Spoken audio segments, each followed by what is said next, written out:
বহরমপুর শহরের আনাচে কানাচে ছড়িয়ে ছিটিয়ে রয়েছে একাধিক ঐতিহাসিক স্থান, সরকারি দপ্তর, কোর্ট কাছারি ও বিভিন্ন গুরুত্বপূর্ণ প্রশাসনিক বিভাগ, যার মধ্যে অন্যতম হল ব্যারাক স্কোয়ারের পশ্চিম প্রান্তে অবস্থিত এই সুবিশাল ডিস্ট্রিক্ট লাইব্রেরি।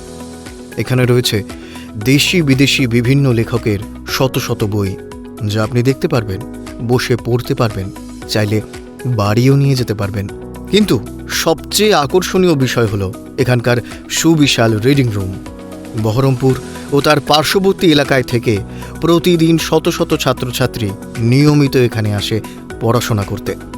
খোলামেলা আলো বাতাসে পরিপূর্ণ, কোলাহলমুক্ত, শান্তশিষ্ট, মনোরম পরিবেশে গড়ে ওঠা এই রিডিং রুম খোলা থাকে সোমবার থেকে শনিবার সকাল ৮টা থেকে রাত্রি ৮টা পর্যন্ত।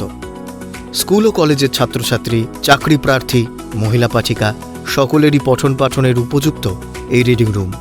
উপলব্ধ রয়েছে একাধিক সুবিধা, যেমন শীতল ও পরিশুদ্ধ পানীয় জল, আরামদায়ক চেয়ার টেবিল, দৈনিক সংবাদপত্র ও ম্যাগাজিন, পুরুষ ও মহিলাদের জন্য পৃথক পাঠকক্ষ ও টয়লেট।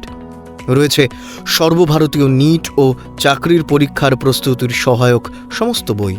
মাননীয় জেলাশাসক শ্রী নিতিন সিংহানিয়া মহাশয়ের আন্তরিক প্রচেষ্টা, সহযোগিতা ও নির্দেশনায় ঢেলে সাজানো হচ্ছে ডিস্ট্রিক্ট লাইব্রেরির পরিকাঠামোকে। বাড়ানো হয়েছে সময় ও কর্মীর সংখ্যা, প্রদান করা হয়েছে বিপুল সংখ্যক আপডেটেড বই। ছাত্রবন্ধুদের কাছে আমাদের আবেদন, মোবাইল ও ইন্টারনেটের যুগে এক নাগাড়ে দীর্ঘক্ষণ বাধাহীনভাবে পড়াশোনা করতে ও সম্পূর্ণ বিনামূল্যে এই সরকারি পরিষেবা গ্রহণ করতে আজই যোগাযোগ করুন মুর্শিদাবাদ জেলা ডিস্ট্রিক্ট লাইব্রেরির অফিসে।